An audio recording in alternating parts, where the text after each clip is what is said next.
Part 2 آپ نے اس video میں بتایا تھا کہ میری چڑی بس کہہ رہی تھی کہ اس بار محمد بزدار اس قسم کا سینیریو شامل کریں گے، اور دیکھیں انہوں نے کر دیا، یعنی کہ علاؤدین کی دوسری شادی کا سینیریو۔ جو لوگ میرے چینل کے ریگولر ویوز ہیں انہیں یاد ہوگا کہ میں نے ایک ہی ویڈیو میں آپ کو یہ بتا دیا تھا،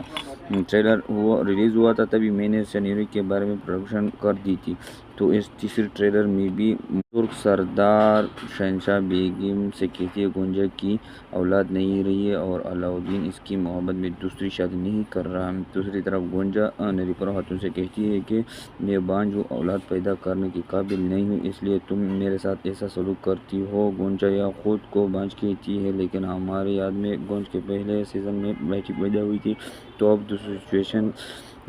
یا تو گونجا کوئی ایسی بیماری لگ گئی ہو جس کے بعد ایسا مسئلہ پیدا ہو گیا ہو کہ وہ بانجھ ہو گئی ہے، یا پھر وہ کسی جنگ میں زخمی ہو گئی ہو اور اب اس کی اولاد نہیں ہو سکتی، اور اسی وجہ سے ملعون خاتون کی فکر ہے کہ علاؤدین کی دوسری شادی کرائی جائے تاکہ وہ بھی اولاد نہ رہے۔ اور لیکن ناظرین کرام، مرحوم خاتون جو کہ سلطان عثمانی کی پہلی والدہ سلطان تھی، یہ ان کی شان ہم حالانکہ کردار کے ساتھ اس سینیریو کے بجائے ہم سیاست میں ان کی ذہانت دکھانا چاہتے ہیں۔ یہ خاتون حیثیت سے طاقت قبیلے میں کیا ہے اور اپنے بچوں کے لیے کتنی سپورٹنگ اور اپنے شوہر کے مشن سے کتنی وفادار ہے، لیکن یہاں اسکرین رائٹرز ساس بہو کی کہانی چلانا چاہ رہے ہیں۔ یاد کریں کہ بالا خاتون کے لیے کتنے اچھے سینیریوز لے کے جاتے تھے، بالا خاتون کو ایک فرشتہ بنا کر پیش کیا جاتا۔ ایسا صرف مرحوم سلطان کے ساتھ بلکہ رائٹر کا نیلوفر سلطان کے ساتھ بھی رویہ کہ یہ کوئی جنہوں نے تاریخ کے صفحات پر ایک چھوڑی ہے، وہ اتنی نیگیٹو تھی کہ اس طرح کے سینیریو سے بالا کے فینس خوش ہوں گے، اور وہی ماحول ہوگا جو عثمانی بھائی کی دوسری شادی کے وقت ہوا۔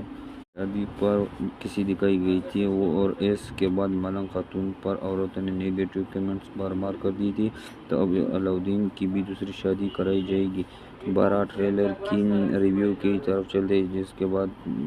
ترک سردار عثمان دیوان میں ہے اور ایک سردار اوجی بیگ کہتے ہیں کہ کسی نے سردار سربراہیم بارسا کا طرف محاصرہ ہونا چاہیے، جبکہ شہنشاہ بیگ کہتے ہیں محاذ کی قیادت کرنا چاہتے ہیں۔ اور یاد کریں کہ پہلے ٹریلر میں علاؤدین اپنے والد سے کہتا ہے کہ وہ اگر اس کے بھائی پر اعتماد نہیں کرتے تو وہ اس کی فوج کو لیڈ کرنے کا موقع دے، لیکن اس میٹنگ میں اورہان نہیں تھا، اور تب شاید امکان یہ ہے کہ وہ ساحل پر پاکستانی فوج کے ساتھ لڑائی میں مصروف تھا۔ پھر عثمان بیگ کہتے ہیں کہ دیوان کا یہ فیصلہ بارسا کا خاتمہ ہوگا، اور اب شاید عثمان بیگ خود محاصرہ کرنے کے جنگی کیمپ میں آئیں گے، اور عثمان بیگ فوج تقسیم کرنے کی بجائے اکٹھا کرنے